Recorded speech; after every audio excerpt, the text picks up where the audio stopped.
Olá, o Direito Sem Fronteiras de hoje vai falar da nova Rota da Seda.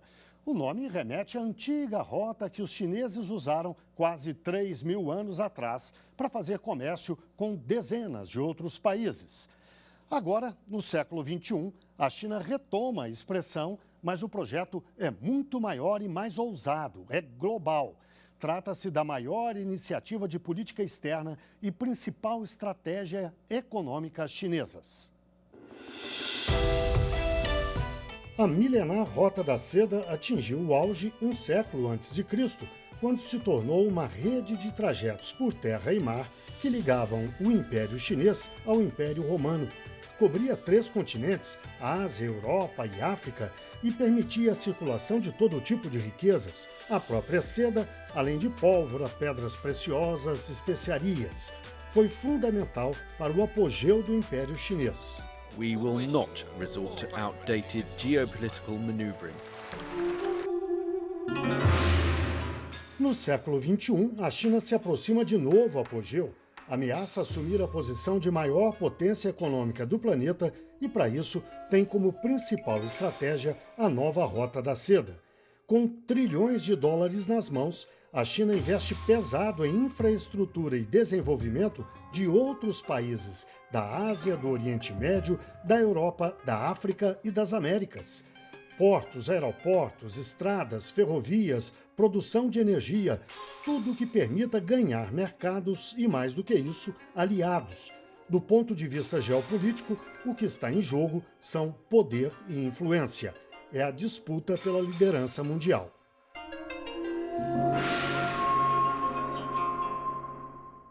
E para falar deste assunto, vamos conversar online com o Rogério Nascimento Carvalho, mestre e doutorando em Direito Internacional, e também com Elias Jabbour, professor de pós-graduação em Ciências Econômicas e de Relações Internacionais. Muito obrigado aos dois pela participação no programa.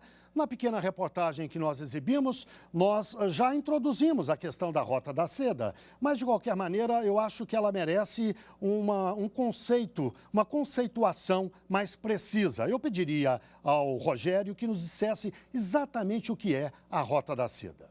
Nós temos que remontar que a antiga Rota da Seda servia para interconexão de comércio e cultura. Com essa iniciativa, a China, agora, no século XXI, preconiza uma nova Rota da Seda, uma nova versão da Rota da Seda, que também tem a sua versão terrestre e também as novidades, que é a marítima e também a digital e a da saúde. Portanto, o que significa a nova Rota da Seda? É uma resposta geopolítica após os Estados Unidos terem lá o seu Bretton Woods após o fim da Segunda Guerra Mundial.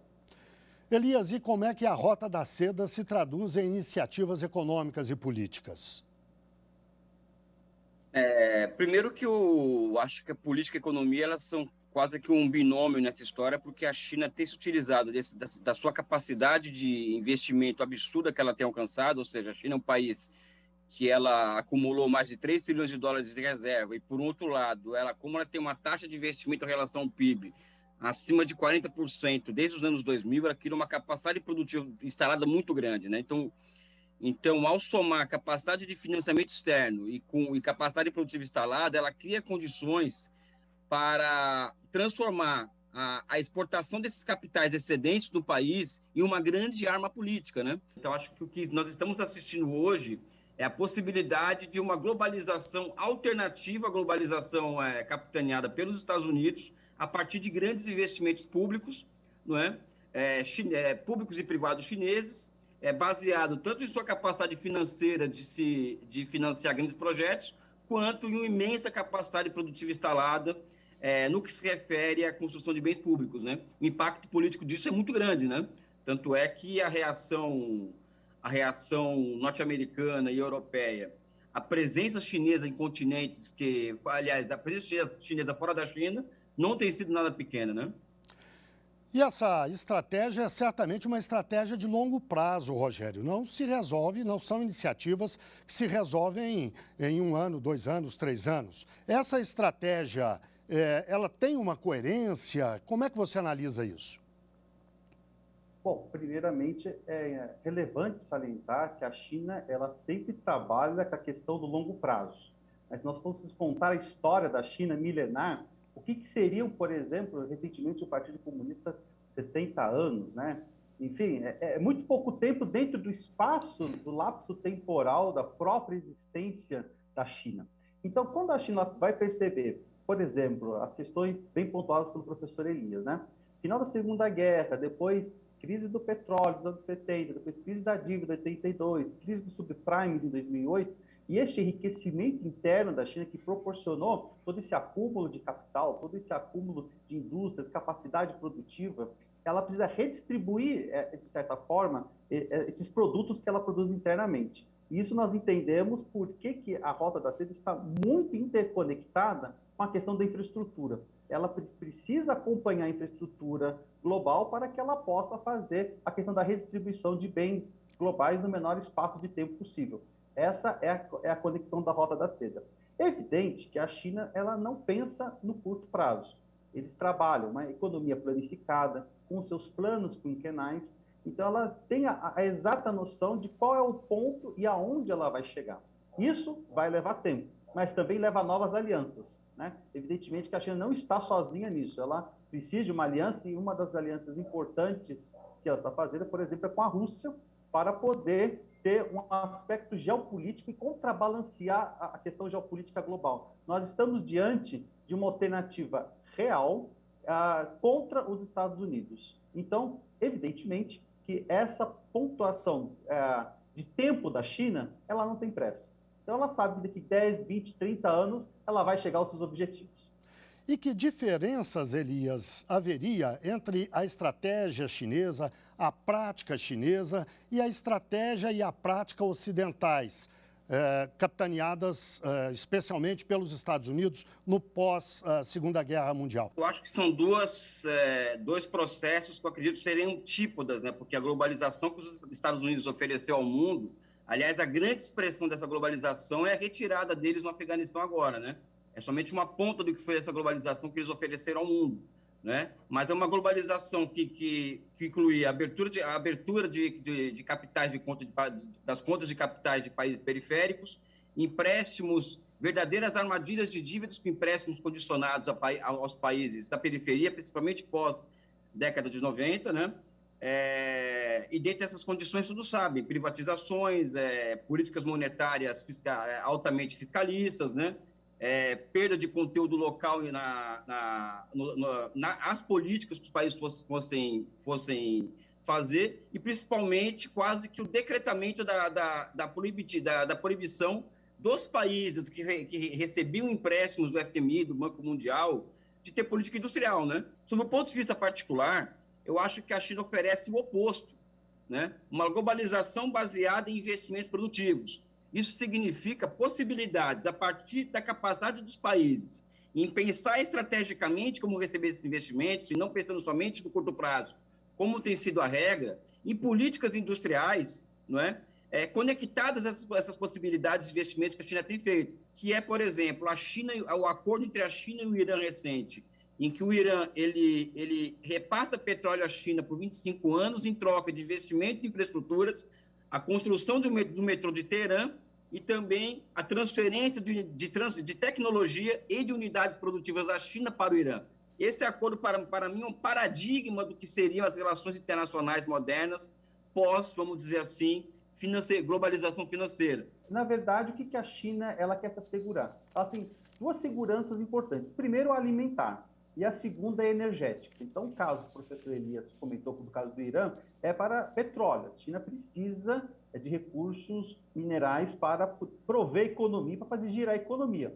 Mas quando nós chegamos aqui nos países da América Latina, por exemplo, Brasil, Argentina, Peru, o foco está numa segurança alimentar, né? Então, evidentemente, todo mundo aqui tem noção da questão da carne, que aumentou muito nos últimos tempos, porque a China teve um problema nas suas matrizes de suínos, então aumentou mais a nossa exportação de carne, né? E evidentemente que com a rota, se o Brasil fosse partícipe da Rota da Seda, isso seria muito mais facilitado. Só que também pode trazer consequências negativas, né? Nós podemos, por exemplo, direcionar toda a nossa questão agro para atender o mercado chinês. E, de repente, nós teríamos que estar de acordo com o que é preconizado por Pequim. né? Então, um exemplo simples, a soja, né? Basicamente, o Brasil, a Argentina, que são um dos 3 maiores produtores, junto com os Estados Unidos, produzem soja, mas essa produção está intimamente ligada à exportação para a China. Imagina se há uma decisão contrária ao interesse do governo chinês. Pode haver um boicote, né? É o caso mais recente que se tem notícia aí, é o caso da Austrália, que tentou fazer um boicote em relação ao 5G chinês, proibindo a empresa Huawei de entrar no território australiano, e a China imediatamente vai rever as suas cotas de comércio de carne, né? E ela, evidentemente, procurando de outros países. Então, vejam, há os lados positivos e há os lados negativos. Evidentemente que, como há uma relação de balance de poder, a China com muito mais poder e o poderio econômico, como aqui já demonstrado, ela consegue fazer uma sedução aos países. Só que há de se tomar o cuidado que, se os países não tiverem independência ou não atuarem em conjunto, como no caso da América Latina, podem se tornar presas fáceis do próprio sistema chinês. Eu acho que tem que ter uma posição independente. Eu acho que o governo Vargas ele é um exemplo de como lidar com essas contradições nas relações internacionais entre duas potências, né? Ou seja, o Getúlio Vargas ele joga os americanos contra a Alemanha nazista e vice-versa, e recebe a CSN de troca, né? E acredito que o que deve prevalecer quando envolve Brasil, China e Estados Unidos é o interesse nacional. Agora, eu vejo particularmente que o Brasil ele tem uma característica histórica que é a incapacidade de um país periférico, não sei, o país periférico não tem um sistema produtivo consolidado e nem um capital financeiro consolidado, e muito menos é um país socialista que existe a concentração dos meios de produção na mão do Estado. Então, um país desse não tem condições de planificar a sua economia a partir de tendências que ele possa criar. Então, ele acaba que planificando a sua economia, quem tem projetos nacionais, como não é o nosso caso, a partir de tendências dadas externamente. O Juscelino Kubitschek, por exemplo, ele observa a tendência do automóvel e planifica a economia brasileira para receber os investimentos estrangeiros diretos no setor automotivo. E o contraponto a isso foi a criação de 2 a 3 mil pequenas empresas do setor metal mecânico para serem ancilares a esses investimentos. Tanto é que chega a década de 80, poucos sabem, mas o Brasil tinha o maior parque metal mecânico do mundo, que foi devidamente destruído na década de 90 pela agenda neoliberal que o Brasil se utiliza. Para nós também há discussão. Devemos ou não impor barreiras à tecnologia chinesa de 5G através daquela empresa conhecida internacionalmente, a Huawei? Devemos, como querem os norte-americanos, estadunidenses, ou não? Devemos ser pragmáticos e negociar com a China. Como é que o Brasil deve se posicionar? O Direito Sem Fronteiras vai fazer um rápido intervalo e, na volta, o professor Rogério responde a essa pergunta. Portanto, até já.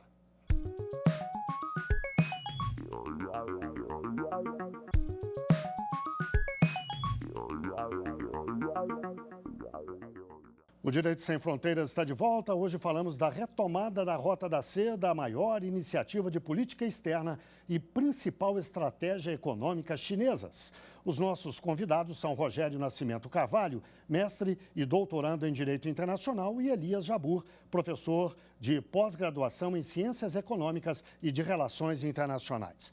No bloco anterior, professor Rogério, eu deixei uma pergunta no ar para o senhor responder agora. Afinal, como é que o Brasil deve se posicionar em relação à China na questão da nova rota chinesa, especialmente uma questão que já está posta, a da tecnologia de 5G. Afinal, que caminho deve o Brasil seguir? Bom, primeiramente, é importante salientar que a questão do 5G é uma questão sensível porque envolve tecnologia, transmissão de dados e preparação do mundo para uma nova realidade. Então, esse projeto está em trâmite ainda da questão da concessão no Congresso Nacional, mas já é sabido pela imprensa, né, dos embates entre os integrantes, alguns integrantes do governo federal contra a empresa chinesa, a Huawei.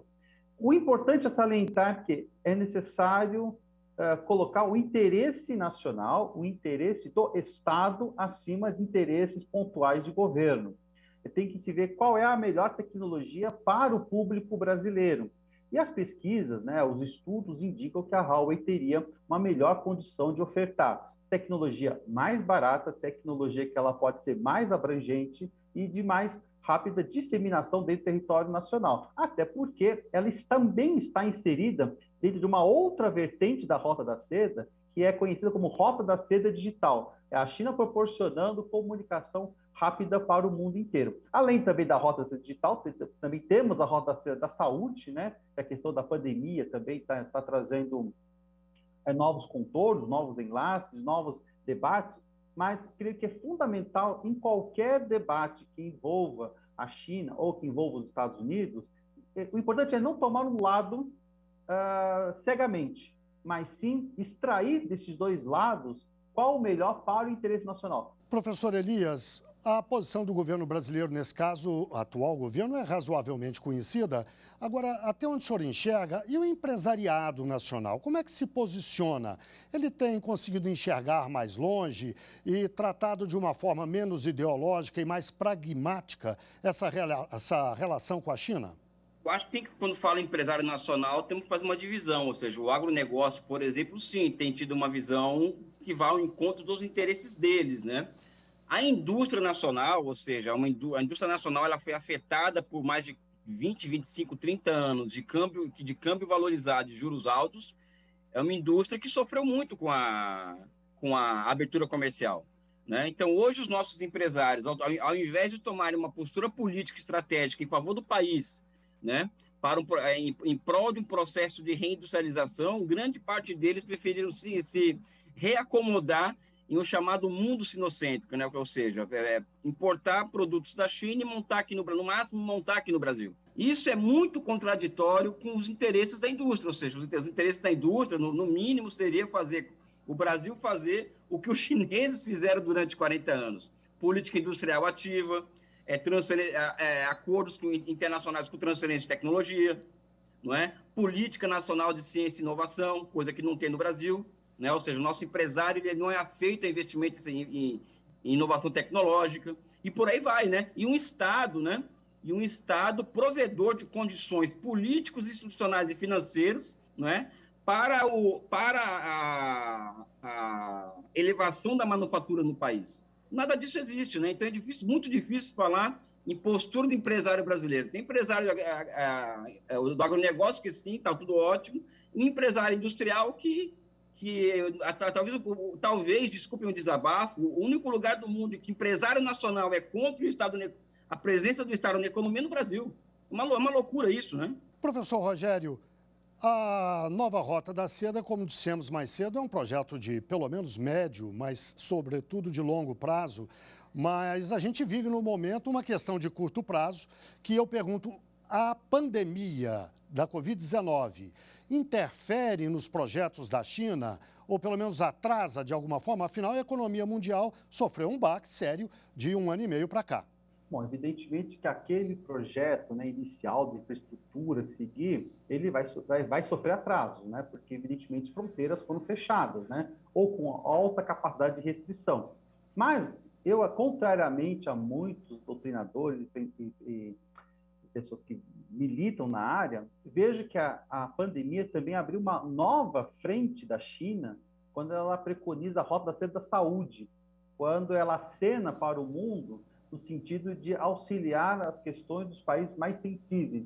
Vamos lembrar dos exemplos das remessas de doações de EPIs ou das remessas de vacina que foram feitas para países da Europa, por exemplo, a Itália, a Espanha, né? A própria aqui, a América Latina também, muitas doações.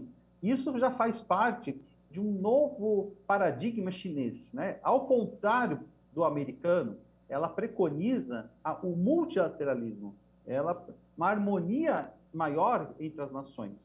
Então, vejam, evidentemente que todo esse processo é importante. Muitas vacinas aí que já estão sendo aprovadas pela Organização Mundial da Saúde têm uma origem chinesa, na pesquisa chinesa. Inclusive, uma das mais aplicadas no Brasil é chinesa, em parceria com o Butantan. Então, isso é importante, é uma outra vertente que a China abre. Ao mesmo tempo que há um atraso naquela Rota da Seda de infraestrutura, né? Ela teve que paralisar um pouco, ou adiar um pouco aos planos, mas creio que tudo isso está naqueles ditames confucionistas, onde a própria China ela entende que ela vai trabalhar árduo, ela vai trabalhar duro para chegar no resultado. Então, há um atraso considerável agora, mas a resposta, acho que é importante isso, a resposta que ela está dando ao mundo de multilateralismo, de auxílio às nações, também é importante para estabelecer confiança. E lembrando que o panorama da China sempre foi de muita desconfiança dentro da seara global, né? Então, há uma inversão de valores, né? Enquanto a China busca uma maior confiança, estabelecer confiança com os países, para depois sim chegar com esses projetos de infraestrutura de maneira mais forte, e vai potencializar isso, com certeza, né? A China também já é o maior parceiro econômico de muitos países da Europa, e ela vai ser importante dentro dessa chave. Se nós entendemos uma geopolítica global, né, uma aliança entre China e Rússia, né, tem até pontuado o professor também, já com o Irã, vai fazer com que ela também chegue mais forte na Europa e que ela também chegue mais forte na América Latina, né? Agora, os Estados Unidos perderam seu protagonismo agora no Afeganistão, tentando olhar mais para a América Latina, pode até ser um pouco tarde, porque a China também já está bem estabelecida em alguns países. E no Brasil, essa discussão. Então, quando nós temos a discussão do 5G, a questão da ineficácia ou não de medicamentos chineses, é o panorama que está no mundo. É um país que está tentando estabelecer confiança, enquanto, do outro lado, há outros países, né, tentando desestabilizar esta questão preconizada pela China. Então, veja, para podermos entender se vai atrasar ou não, o projeto como um todo em si, ele ganha novos contornos, novas possibilidades, e que a Roda da Seda realmente ela está sendo posta em marcha. Talvez com uma velocidade menor em alguns aspectos, e em outros aspectos uma velocidade muito grande, mostrando o desenvolvimento e os resultados de amplos anos de trabalho da China. Professor Elias, e qual é a capacidade de reação dos Estados Unidos, da economia norte-americana, frente a essa ofensiva chinesa? Num primeiro momento, muita gente fez a previsão de que até 2050 a China seria a maior economia do mundo, a maior potência mundial. Depois foi reduzido para daqui a pouquinho, até 2030. Quando é que isso pode, ou será que vai, de fato, se consolidar? Eu acredito que em números absolutos, deve se consolidar. Agora, a questão é que a China ainda ela está muito atrasada em relação aos Estados Unidos em algumas tecnologias chaves, como, por exemplo, semicondutores. A China hoje está 2 gerações atrasadas em relação aos Estados Unidos em chips de 5 e 7 nanômetros, né? Para vocês terem uma noção, para construir uma indústria, uma fábrica de semicondutores, custa 20 bilhões de dólares e em 5 anos ela fica obsoleta, né? Então, a China tem essa grande montanha a transpor, que é a dependência tecnológica de semicondutores com Taiwan, que é uma região muito sensível, né? Agora, por um outro lado, eu acredito que os chineses poderão chegar lá por uma série de motivos que envolvem, inclusive, o tamanho do seu mercado interno e o apelo que esse mercado interno deles exerce sobre os empresários norte-americanos. Semana passada, os 30 maiores empresários americanos pediram para o Joe Biden a redução das tarifas de importação impostas por Donald Trump contra a China, né? Porque isso, além de aumentar os custos de produção nos Estados Unidos, de importação, tem levado ao aumento da inflação. Isso pode significar uma derrota para o Biden nas próximas eleições do Congresso americano no que vem, ou seja, os americanos entraram em uma ratoeira que a China montou para eles a partir de 78, né, de difícil sair, de difícil solução para os Estados Unidos. Então, o que sobra para os americanos é o quê? Eu acho que a construção de uma narrativa internacional da China como uma ameaça internacional, é como se a China tivesse o tempo inteiro com seus porta-aviões invadindo águas territoriais norte-americanos, ou caças chineses invadindo espaço aéreo americano, quando o que acontece é o contrário, ou seja, são porta-aviões americanos que invadem águas territoriais chinesas e caças norte-americanos entrando no espaço aéreo chinês e também praticando abertamente bullying comercial, ou seja, o bullying comercial e tecnológico, que é simplesmente tentar cancelar a China do mercado internacional de semicondutores, ou seja, o que coloca em questão todo esse liberalismo que foi vendido ao mundo nos últimos 40 anos, que, aliás, nunca existiu na história da humanidade, livre comércio, né? Mas que foi nos imposto como agenda econômica para o Brasil. Os chineses nunca acreditaram nisso, eles cresceram, e o Brasil acredita nisso até hoje e está afundando, né? Então, a capacidade de resposta americana é essa que vocês estão vendo aí, todos estão vendo. mas o Biden prometeu uma contraofensiva em nível de investimento em infraestrutura para contrapor a nova Rota da Seda. A ver. Por quê? Porque até agora não mostrou quais serão os fundos a serem utilizados para isso, quais serão as empresas que tocarão esses projetos. Hoje, os americanos somente têm 1/3 das empresas de engenharia pesada que tinham 20 anos atrás, enquanto a China quadruplicou o número de empresas de engenharia mecânica pesada que tinha 20 anos atrás. Ou seja, a capacidade de resposta americana é muito pequena também nesse aspecto também. E um exemplo muito claro disso é a capacidade americana de mobilizar a sua indústria para a doação de vacinas no mundo, ou seja, metade das vacinas que a China produziu, elas foram exportadas ou doadas para o mundo, né? Enquanto que os americanos até hoje somente doaram 2 milhões de doses ao mundo, venderam, né? 2 milhões de doses. Então, eu acredito que a pandemia também está mostrando os limites de uma globalização e as potencialidades de uma outra globalização. Não estou dizendo que a China é um país bonzinho, é um país é um país virtuoso, não é isso que eu estou querendo dizer, que eu não trabalho com esse léxico nas minhas análises.